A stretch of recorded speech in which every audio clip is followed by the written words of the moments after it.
Moving to at 6 o'clock, I'm Liz Cho. And I'm Bill Ritter. Police really want to catch the man behind a series of break-ins in Westchester County and in Connecticut. Yeah, the man stealing jewelry and other expensive items, and at one point targeting a senior housing complex in Rye.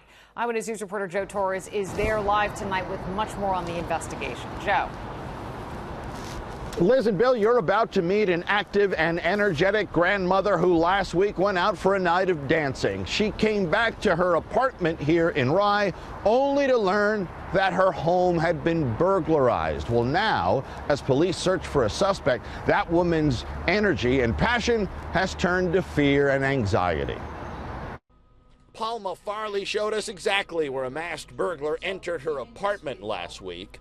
When a Rye police officer detailed what happened, I almost passed out. My boyfriend was holding me up, like holding me up under my arm because I couldn't imagine that I was violated. Last Wednesday night, the 77-year-old's Nest camera captured a burglar inside her second-floor apartment at the Vienna Senior Housing Complex in Rye. The same suspect broke into her neighbor's apartment as well. He gained access to an outside awning with the help of a stepladder. Detective Chris Salguero explained what happened next. At this point, it appears that the windows were left unlocked. And then we also obviously want to remind the residents to always lock their windows. Detective Salguero has Mrs. Farley's video, along with footage from other cameras, both on and off the property. Furthermore, he told us the burglary fits into a pattern of break-ins that started early last month, with similar burglaries in Hastings, the village of Mamaroneck, Greenwich, and the one in Rye. Investigators still aren't sure if two other burglaries in Larchmont and the town of Mamaroneck are part of the pattern.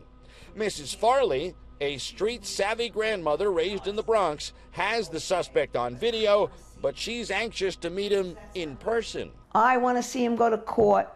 I want to look at this loser, because that's what he is, right in the face and say, you came into my apartment. And he didn't get much from that apartment. Some costume jewelry and 4 pairs of pricey designer glasses, which he shoved into a pillowcase on his way out the door. She doesn't expect a return of those items, but there is one thing she'd like to have once again: a good night's sleep. I suffer with severe anxiety and panic attacks. Well, how am I supposed to feel? Detectives here in Rye are working closely with investigators from those other municipalities that we mentioned there in the story. They have video of the suspect from multiple locations, all to suggest that the net around the suspect is quickly closing. We're live in Rye tonight. I'm Joe Torres, Channel 7 Eyewitness News. Let's hope. All right, Joe, thank you for that.